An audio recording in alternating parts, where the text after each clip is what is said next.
So welcome back to my mini vlog. ಇದು next day vlog ಆಗಿರುತ್ತೆ guys. So ಬೆಳಗ್ಗೆ ಎದ್ದು ನಾಷ್ಟ ತಿನ್ಬೇಕಲ್ಲ, ನಮ್ಮ ಮನೆಗೆ ಪಾರ್ಸಲ್ ಬರತ್ತದ ನೋಡ್ರಿ, ನಮ್ಮ ತಂಗಿ ತಂದ್ಕೊಡತ್ತ. ನಾಷ್ಟ ತಿಂದು ಎದ್ದು ಹೊರಗೆ ಬಂದು ನೋಡ್ತೀವಿ, ಗಿಡನೇ ಮುರಿದು ಬಿದ್ದದ. ಎಷ್ಟು ಜೋರಾಗಿ ಗಾಳಿ ಬಿಡತ್ತದ ನೋಡಿ ಗೈಸ್. ಬಿ ಕೇರ್ಫುಲ್ಲಾ ಎಲ್ಲರೂ, ನೋಡ್ಕೊಂಡು ಓಡಾಡ್ರಿ. ಯಾವಾಗ ಯಾವ ಗಿಡ ಬೀಳ್ತದೆ ಗೊತ್ತಾಗಲ್ಲ. ಸೊ ಹೇರ್ ಸೆಟ್ ಮಾಡಿಸ್ಕೋಬೇಕಾಯ್ತು ಅಂತ ಆಟೋದಾಗ ಹೊಂಟಿದ್ದೆ. ಆಟೋ ಅಂಕಲ್ ನನ್ನ ಖೋನ ಹಿಡಿದು ನನ್ನ ರೀಲ್ ಅವ್ರ ಮೊಬೈಲ್ ಒಳಗೆ ಸೇವ್ ಮಾಡ್ಕೊಂಡಿದ್ರತ್ತ, ಅದನ್ನು ಹುಡುಕಿ ತೋರಿಸಿದ್ರು. ನನಗಂತೂ ಭಾಳ ಖುಷಿಯಾಗಿತ್ತು. ಅವ್ರಿಗೊಂದು ಥ್ಯಾಂಕ್ಸ್ ಹೇಳಿ ಹೊರಟ.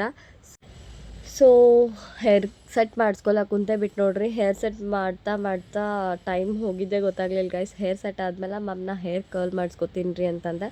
ಸೊ ಅದನ್ನು ಮಾಡಿಕೊಟ್ರು. She was very nice person, straight forward ಇದ್ದರು, ಬಟ್ ಆದರೂ ನಂಗೆ ಇಷ್ಟ ಆದರು ಅನಿಸಿದ್ದು ಡೈರೆಕ್ಟಾಗಿ ಹೇಳಿದರು. ಸೊ ಫೈನಲ್ ರಿಸಲ್ಟ್ ಇಲ್ಲದ ನೋಡ್ರಿ.